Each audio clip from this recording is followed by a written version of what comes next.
Apple failed to impress investors yesterday with its AI plan.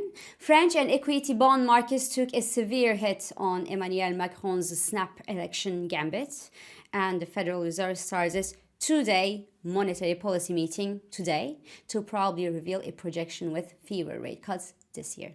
So welcome. This is Swissquote's Daily Market Talk.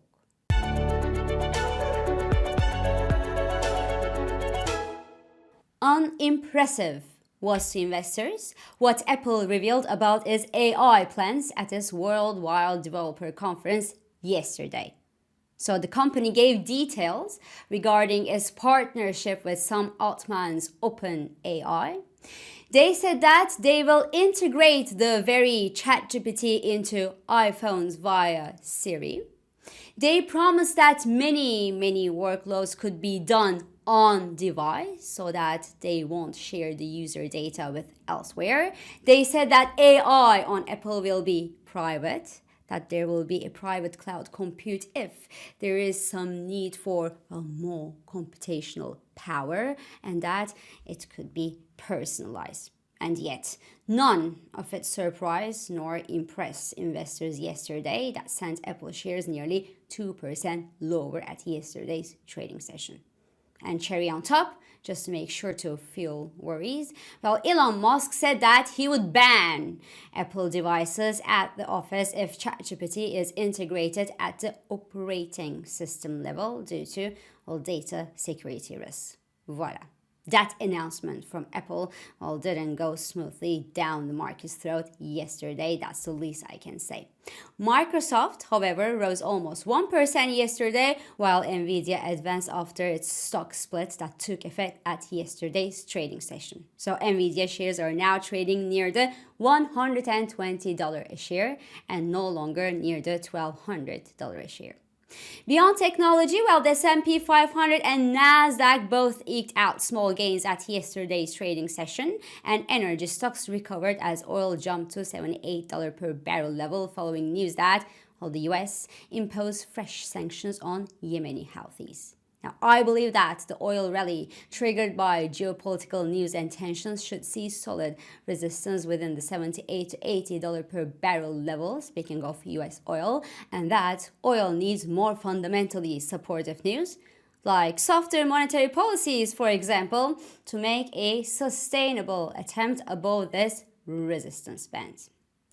Now, here in Europe, the market mood was much less cheery yesterday, to be honest with you, because weekend's European Parliament elections were, as you know, tilted undesirably toward the far-right camps, both in Germany and in France. So undesirably, in fact, that the French President Emmanuel Macron called a snap election in France in 20 days. So yes, chaos and shock was what described the mood at the French streets yesterday. Imagine French people right now. They are supposed to be eating fine food and drinking good wine in beautiful coastal cities of France and not really worry about whether Marine Le Pen's far-right party will take over control of politics. And the reflection of it was also sanguine in the market, I can tell you. The CAC 40 sold off more than the European peers yesterday. The French 10-year yield spiked to the highest levels that we saw since last November, and the spread between the 10-year French and German yields spiked 55 basis points. And finally, the euro-dollar retreated to 107.32 level and is consolidating losses near the 107.70 level this morning.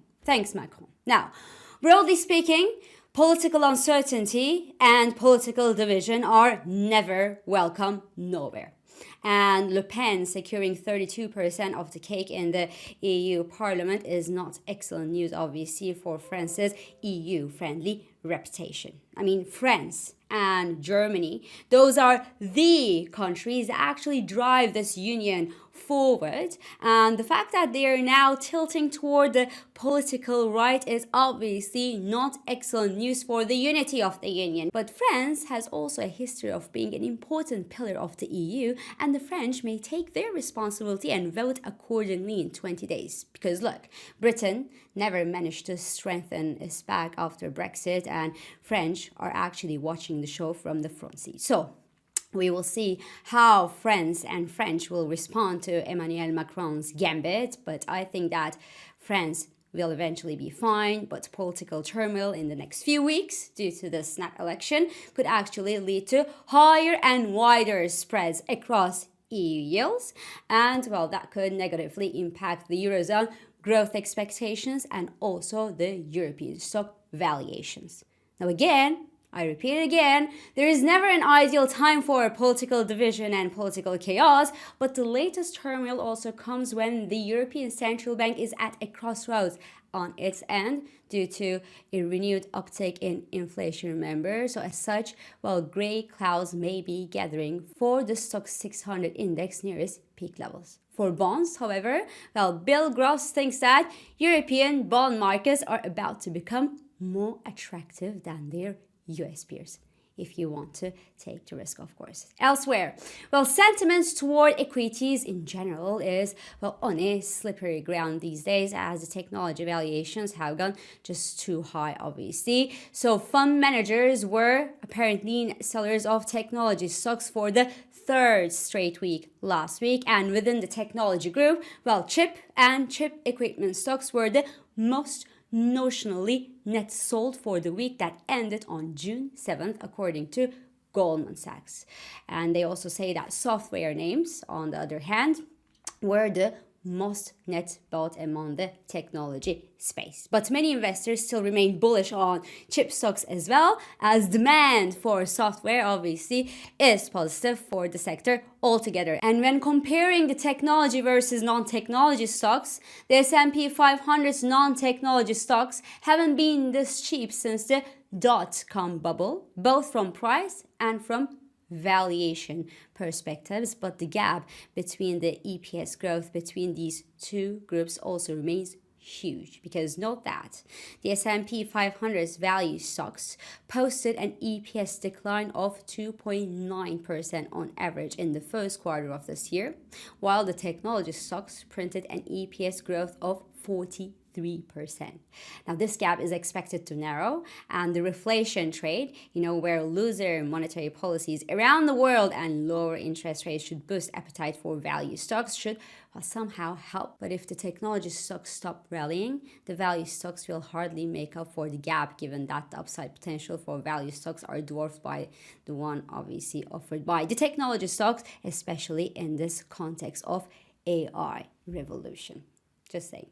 Now, anyway, we don't even know if the reflation trade will be delayed in the first place, because the Federal Reserve started its two-day monetary policy meeting today and is widely expected to trim its rate-cutting projections for this year due to sticky inflation and still tight jobs market in the US. So the US dollar index spiked past its 50-day moving average following last Friday's surprisingly strong jobs data and is now consolidating gains above this level ahead of tomorrow's most important CPI update from the US and the Federal Reserve's latest monetary policy announcement. So we will first see the CPI update and then discover the Fed decision and the dot plot on Wednesday.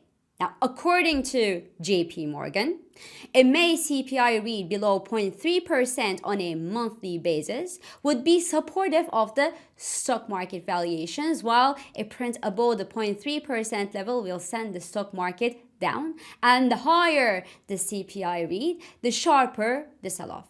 They, for example, predict that a monthly CPI rate of 0.4% or plus could send the S&P 500 down by up to 2.5%. So let's see what will happen. It will be a very, very interesting Wednesday. So this is all for today. I'm İpek Özkardeşkaya, and thank you for joining me, and thank you for all your beautiful and supportive comments. I hope this episode of Market Talk has been helpful and it has been insightful to you. So please do not hesitate to leave your comments, your reactions, and your questions below as usual. Follow us on Instagram, on X, and on LinkedIn for regular market updates. Subscribe to our YouTube channel for daily market comments. And please don't forget to hit the like button on these videos to let us know that you enjoy them. So I will meet you again tomorrow. And until then, good day trading.